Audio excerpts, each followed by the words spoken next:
السلام علیکم ورحمۃ اللہ وبرکاتہ۔ مجھے امید ہے کہ آپ سب خیر و عافیت سے ہوں گے۔ اللہ تعالیٰ آپ کے علم میں اضافہ فرمائے اور مجھے حق بات کہنے اور ہم سب کو اس پر عمل کرنے کی توفیق عطا فرمائے۔ اور تجوید سیکھیں سبق نمبر 8 میں۔ تو سبق نمبر 8 میں آتا ہے تختی نمبر 10 اخفا۔ تختی نمبر 10 اخفا یہاں پہ لکھتے ہیں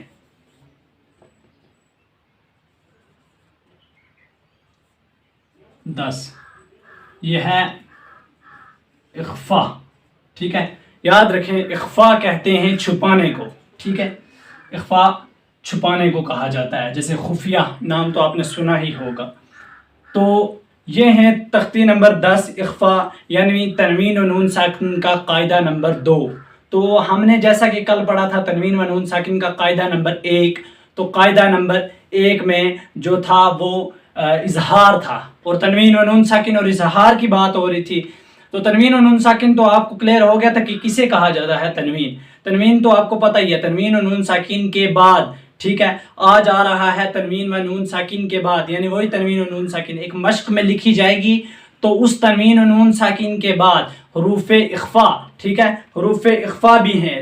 یاد رکھیں تنوین ساکن کے بعد حروف اخفا آئیں تو نون کی آواز کو ناک میں چھپا کر پڑھا جائے گا۔ نون اور تنوین کی آواز کو ناک میں چھپا کر پڑھا جائے گا۔ کب؟ جب تنوین و نون ساکن کے بعد حروف اخفا میں، ہم نے کل پڑھا تنوین و نون ساکن کے بعد اظہار حلقی کے حرفوں میں سے کوئی بھی حرف آ جائے، ٹھیک ہے، تو تنوین اور نون ساکن جو ہے اس کو ظاہر کر کے پڑھا جائے گا، بلا گناہ کے جلد پڑھا جائے گا۔ یہ ہم نے پڑھا تھا کل تنوین و نون ساکن کا قاعدہ نمبر 1۔ تو آج آ رہا ہے تنوین و نون ساکن کا قاعدہ نمبر 2۔ تو تنوین و نون ساکن کے بعد یاد رکھیں حروف اخفا کے 15 حروفوں میں سے، ٹھیک ہے، وہ تھے اظہار کے، ٹھیک ہے، وہ ظاہر کرنے کے، ظاہر حلقی انہیں کہا جاتا ہے، تو انہیں کہا جاتا ہے اخفا، ٹھیک ہے۔ تو اخفا حقیقی، اس کا قاعدہ ہوگا اخفا حقیقی۔ تو میں سب سے پہلے یہاں پہ لکھتا ہوں حروف اخفا کب آئیں کیسے آئیں۔ تو دیکھیں حروف اخفا ہم لکھتے ہیں سب سے پہلے یہاں سے حروف اخفا، ٹھیک ہے، یہ آ چکے ہیں حروف اخفا یہاں سے آگے، ٹھیک ہے۔ تو سب سے پہلے آتا ہے تا، ٹھیک ہے، پھر آتا ہے سا، تا سا جیم، ٹھیک ہے، تا سا جیم دال زال، ٹھیک ہے، تا سا جیم دال زال ز، را نہیں ہے، یاد رکھیں ز، دال زال کے بعد ز، ٹھیک ہے، دال زال ز، سین شین سین شین، ٹھیک ہے، سین شین کے بعد آتا ہے صاد ضا تا ضا، ٹھیک ہے، یہ آتا ہے یہاں پر لکھتے ہیں صاد ضاد تا ضا فا قاف اور کاف، یاد رکھیں، ٹھیک ہے۔ یہ عربک والا کاف جو ہے وہ اس طریقے سے لکھا ہوا آتا ہے، ٹھیک ہے۔ تو یہ آ چکے ہیں حروف اخفا، یہ ہیں 15، ٹھیک ہے، یہ آ چکے ہیں 15 حروف اخفا، ٹھیک ہے، یہ آ چکے ہیں 15 حروف اخفا، ٹھیک ہے۔ حروف اخفا یاد رکھیں کتنے ہیں؟ تا سا جیم دال زال ز سین شین صاد ضاد طا ظا فا قاف کاف، ٹھیک ہے۔ اور اب یاد رکھیں تنوین و نون ساکن، یہ تو آپ کو پتہ ہی ہے تنوین و نون ساکن کسے کہا جاتا ہے، ٹھیک ہے۔ تنوین و نون ساکن کے بعد، ٹھیک ہے، حروف اخفا میں سے، یہ ہیں حروف اخفا، ان میں سے کوئی بھی حرف آ جائے تو یاد رکھیں پھر اخفا حقیقی ہوتا ہے، پھر اس طریقے سے پڑھا جائے گا، یعنی نوک زبان تالو سے ہٹائی جائے گی۔ تو میں ایک ایگزامپل بھی آپ کو یہاں پر دے دوں گا۔ نوک زبان سب سے پہلے یہ سن لیں، نوک زبان آپ کو پتہ ہی ہے نوک زبان کے آگے والے حصے کو کہا جاتا ہے۔ نوک زبان کیا کرنا ہے؟ تالو سے ہٹا کر، تو تالو بھی آپ کو پتہ ہے تالو منہ کے اوپر والے حصے کو کہا جاتا ہے، ٹھیک ہے، تالو سے ہٹا کر کہیں پر نہیں لگنی چاہیے۔ تو جیسے ہم ایک ایگزامپل لیتے ہیں، اردو میں ہم ایک کہتے ہیں کہ